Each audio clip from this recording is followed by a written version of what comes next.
다음 순서는 우리 황순식 정의당 한반도 평화특위장 토론이 있겠는데요. 그러니까? 자, 시작하시죠. 네네.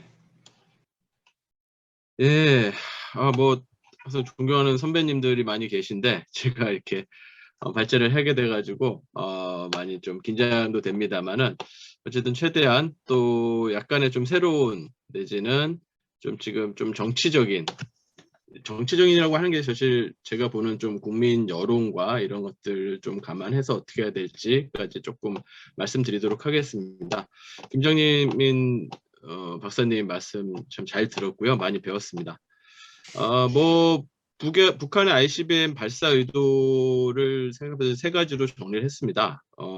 김정인 박사님이 이제 첫 번째 부분에 대해서 제가 정리한 걸로는 첫 번째죠. 어쨌든 대남에 지금 메시지를 던진 거다. 그러면 한 발짝씩 나가는 거다 말씀하셨는데요. 그 반복되는 루틴이라고 하는 게 이제 뭐 도발이든 어쨌든 그 개발이든 이런 것들을 하고 나서 협상 테이블을 만들어서 서로 이제 밀고 당기면서 최도치의 양보를 이제 얻어내는 이런 것들이 지금 반복해서 보이고 있습니다. 결국 이제 목표라고 하는 거는 제재 완화, 제재 이제 뭐 예외부터 시작해서 개성공단 등의 제재를 예외하고 그것을 이제 완화하고 최종적으로 해제하는 이제 경제적인 목표와 국교 정상화가 있겠죠. 결과적으로 평화 체제 만드는 것이 북한의 목표일 텐데요. 단순하게 뭐 이것뿐만 아니라 이게 꼭 진행이 미국하고의 관계 개선이라든가 이런 진행이 안 된다고 하더라도 내부 안정화를 위해서 좀 필요하다. 많이들 알고 계신 것처럼 지금 북한은 어쨌든 지금 경제를 좀 정상화시키고 인민들이 먹고 사는 부분에 좀 인민들이 먹고 사는 걸 굉장히 좀 많은 에너지를 투여하고 싶어 하는데 그거에 대해서 인민들이 항상 공포감이 있죠. 미국으로부터의 그리고 전쟁과 그리고 핵 공격 등의 이제 많은 이제 불안감들이 있기 때문에 인민들이 안심을 하고 경제에 집중하도록 하기 위해서 내부 안정화가 필요하고 그런 측면에 있어서 우리 ICBM까지 이제 핵무력이 이제 기술이 완성이 되었으니 이것을 실험하고 공개해서 내부에 대한 메시지를 주고 안정화를 시키려고 하는 부분도 목적이 있을 것입니다.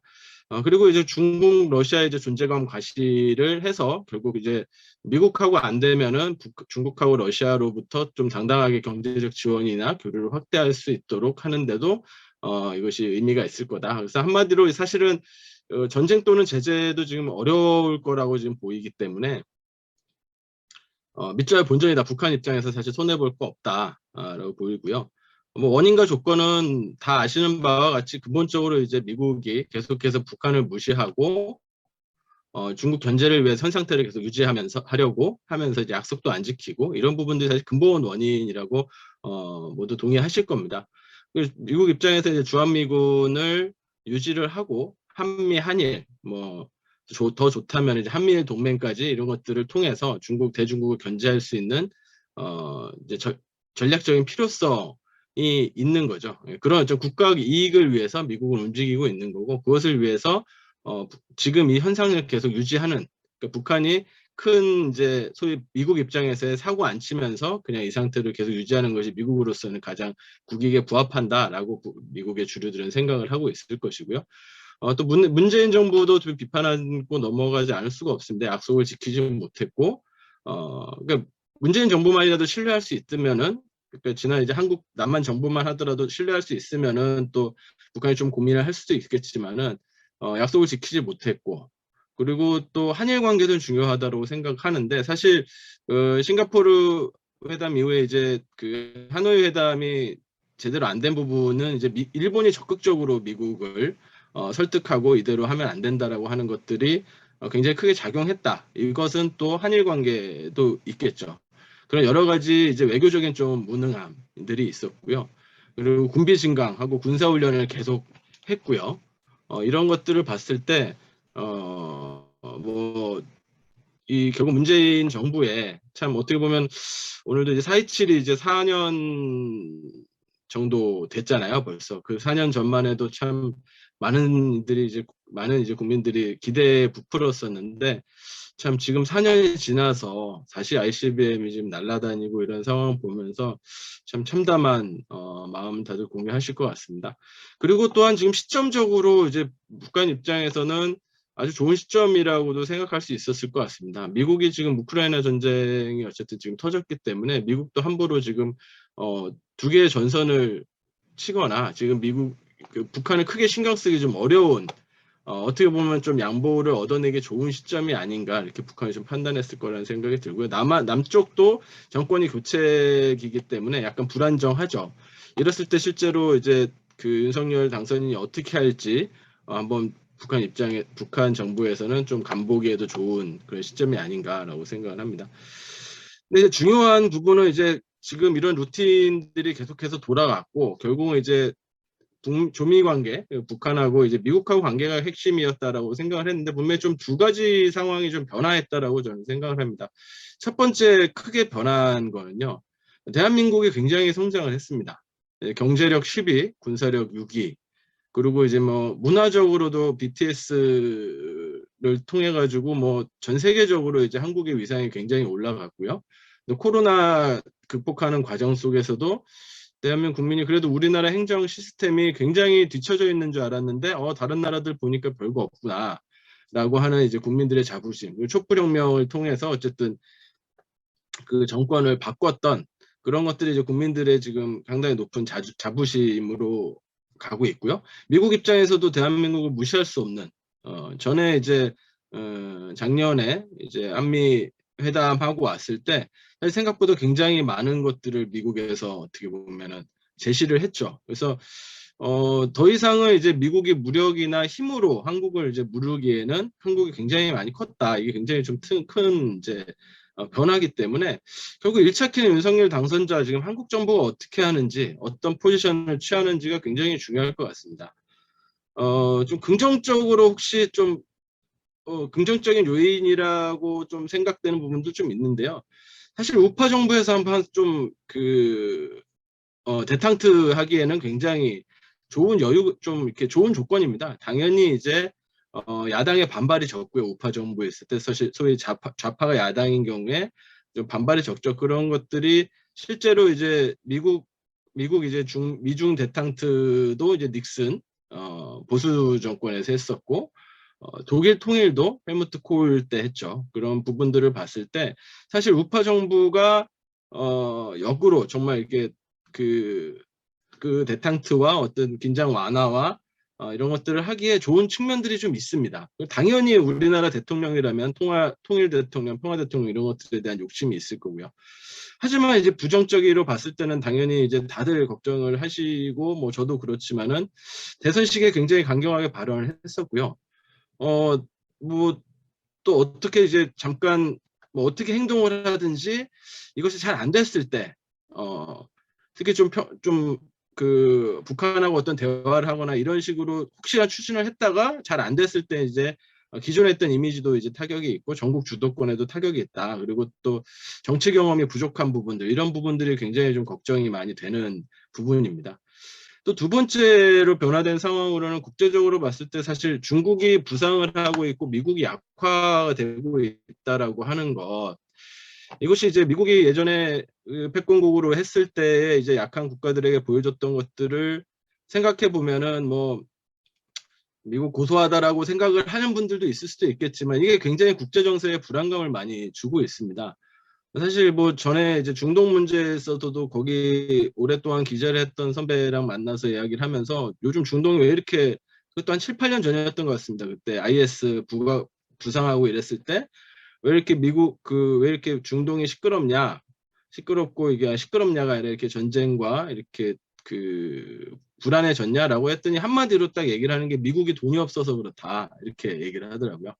예전에는 이제 미국이 힘도 힘이지만 이제 돈의 힘도 있었죠. 무력뿐만 아니라 이런 것들을 가지고 이제 약한 국가들이나 이게 국제 분쟁이라고 하는 것들을 이제 소위 어떻게 보면 세계 지배 전략으로이라고 볼 수도 있겠지만은 그런 자기네 다양한 이제 힘을 통해서 국가들을 억누르고 또 어쨌든 어떻게 좀 설득도 하고 이런 것들이 됐었는데 사실 지금 미국이 굉장히 약화되면서 여러 곳에서 지금 전선이 쳐지고 전쟁이나 이런 것 분쟁이 많아지는 것들이 지금 막기 어려운 상황이 있고요. 특히 이제 중국의 부상이라고 하는 것들이 중국에 가까운 대한민국에서 특히 지난번에 사드 이후에 문화 그때 뭐 그 문화 교류 같은 것도 다 끊기고 그러면서 지금 특히 다들 아시는 바와 같이 2030 사이에서 한국 내에서 이 반중 반복 정서가 굉장히 높아지고 있습니다. 이런 것들은 어떻게 보면 앞에 이제 윤석열 당선인의 부정적인 측면들 좀 그러니까 부정적으로 갈 이제 그런 전망을 좀 강화하는 측면들이 있는데요. 조금만 더 말씀을 드리면은 이게 지금 중국의 부상과 미국의 악화 속에서 체제 경쟁이 현실화되고 있다라는 겁니다. 어떻게 보면 지난 그 90년 정도에 이제 공산권이 붕괴를 하면서 한 20년간은 완전히 이제 미국의 패권이었죠. 짧게 봐도 2008년 여전히 지금도 힘이 셉니다만은 미국 패권의 상황 속에서 어쨌든 전 세계적으로 자유민주주의로 뭐 통일된 것 같은 그런 이제 그 국제 정세가 있었던 거고 그 시기에 20대 10대 후반 20대를 보낸 지금 2030 세대들은 굉장히 그거에 이제 익숙하다는 거죠. 그러니까 미국식 자유민주주의에 익숙하고 미국식 자유민주주의가 당연히 중국식 공산당 체계보다 훨씬 더 이제 마음도 편하고 그것에 대해서 우호적인 생각을 갖고 있는 거고 중국식 공산당 체제에 대한 굉장히 이제 부정적인 생각들이 많이 있을 거라고 생각합니다. 저는 사실은 요즘 이제 그 세대 이번 선거하면서도 이제 세대에 대한 고민들과 세대에 대한 분석들 또 이제 관심들이 많아졌는데요. 어떻게 보면 지금 6070 세대들은 반공에 주입이 되어 있는 그 반공의 시대를 살았던 사람들이라고 한다면 지금 4050 같은 경우는 체제 경쟁이 되면서도 80년대, 90년대 같은 경우는 상당히 이제 사회주의 내지는 최소한 사회민주주의에 대해서 상당히 좀 긍정적인 생각들을 많이 가진 세대라고 생각을 하고요. 근데 지금 현재 2030 세대 같은 경우는 이미 이제 그 공산주의나 사회주의 같은 거는 다 옛날 이야기, 다 이제 망한 체제다라고 생각을 했는데 그것이 지금 다시 부각되고 있다라고 하는 것에 대해서 굉장히 불편하고 그것에 대한 반감이 지금 커지고 있다라는 생각이 듭니다. 그래서 이런 것에 대해서 옛날엔 어떻고 뭐 이렇게 뭐 사회주의에 대한 이제 뭐 역사나 이런 것들, 이런 강의 효과가 있을까? 저는 그것에 대해서 조금 쉽지 않을 거다. 저도 사실 그 저희 당 2030 이제 젊은 청년들 만나보고 해도 사실 이제 중국이라든가 이런 것들에 대한 이제 중국식 사회주의라든가 이런 것에 대해서는 거의 좀 이렇게 반감 내지는 좋아하지는 않는 이런 것들이 좀 강하게 있는 것 같습니다.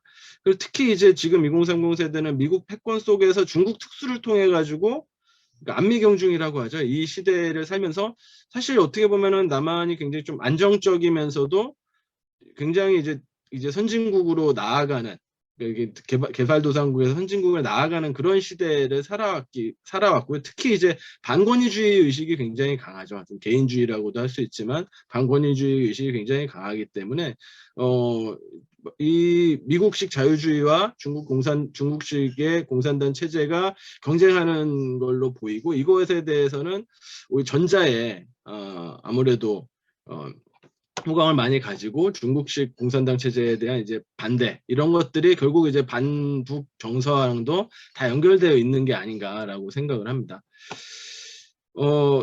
어쨌든 결국은 이제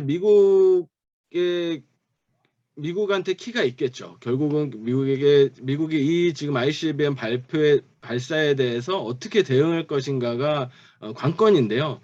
이게 뭐 사실 미국 입장에서는 지금 북한하고 세게 싸우기에는 지금 많이 힘겨운 상황이지만은 또 그렇다고 해서 미국의 입장에서는 테러 국가라고 생각하는 자기네 이거를 어떻게 보면은 힘으로 도전을 하는 나라에 대해서 양보하는 모습을 보였을 때는 정말 그냥 뭐 지금도 이야기가 되고 있고 보여지고 있는 이제 패권 몰락이 그냥 그대로 드러나는 것이 미국의 권위가 무너질 것이다. 이렇게 굉장히 지금 난감한 처지다. 그리고 특히 이제 올해 11월에 이제 중간 선거가 있는데 바이든이 지금 계속 좀 약한 모습을 보이면서 국내 정치까지도 흔들릴 거기 때문에 바이든은 굉장히 고민이